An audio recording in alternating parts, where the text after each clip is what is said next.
Pasintabi po sa mga kumakain pa dyan. Medyo umaling asawang amoy ng ibabahagi kong kaalaman ngayong umaga. Ang ilang mga hayop kasi, kaya raw magtanim sa pamagitan ng kanilang dumi. Yung mga bungang kahoy na kinakain nila, yung mga bunga ng mga prutas na kinakain nila, yung mga ripe, kinakain nila yan.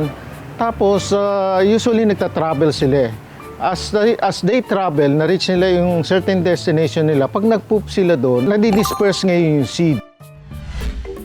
Ito pa ang amazing. Hindi lang daw kalikasan ang nakikinabang sa poop ng mga hayop, pati mga tao na rin. You heard it right, guys. Here are AHA's top 3 useful animal poops. First on the list, ang paniki. Ang tawag sa poop nila, guano. Nagiging fertilizer yan. Ginagamit kasi rich sila doon sa sa mga minerals na yung mga phosphorus na nitrates, ganyan. Kung yung fertilizer na artificial na ginagamit natin, sometimes nakakaluto ng mga halaman katulad na nasa likod, no? Yung natural, yung hindi. Ang mga paniki raw na ito, hindi yung mga nakikita natin kumakain ng prutas na fruit bat.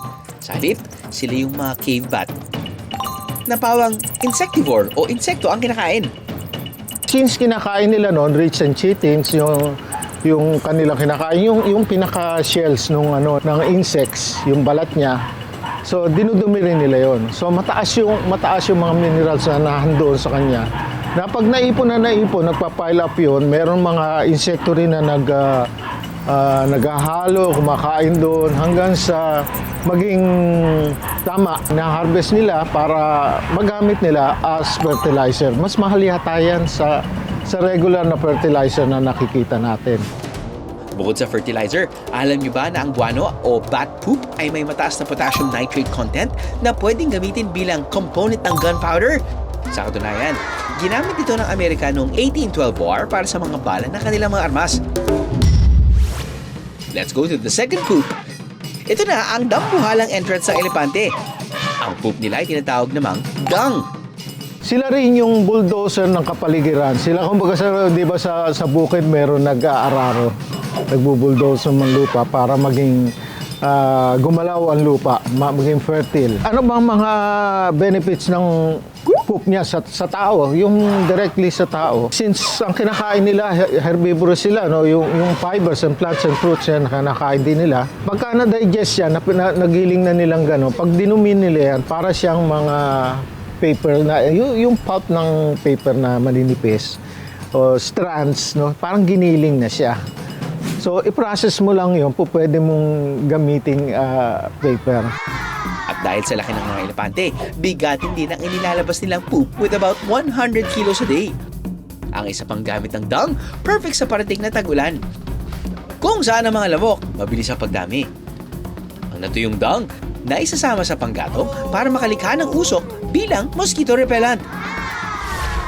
At ang pinakahuli sa ating listahan, ibahin nyo raw dahil imbis na alingasaw, aroma ang dulot nito sa tao.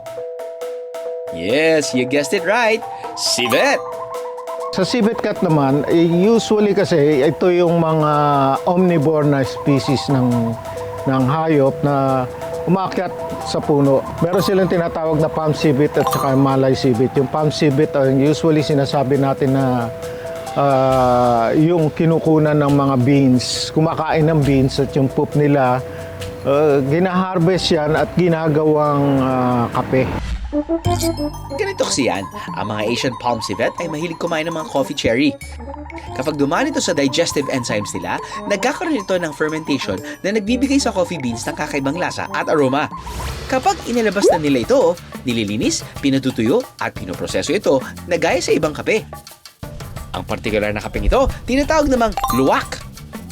Pero paalala ng animal expert, kailangan dumaan sa natural process ang pagkuha ng coffee bean mula sa civet, okay? Yung iba nagpa-farm ng civet kasama doon sa coffee para siya nag-harvest. And yung iba naman, binibigyan lang nila ng pagkain which is wrong. Kasi one is doon sa animal welfare, kailangan ma-ensure mo yung hayop is properly taken care of. At natural way is sila ang pumili ng mga coffee bean. Kasi yung tamang hinog na para sa kanila, na edible sa kanila, yun ang mas mataas ang value raw. Bukod sa kape, alam nyo ba? May nagagamit ng ingredient mula sa civet para sa paggawa ng pabango.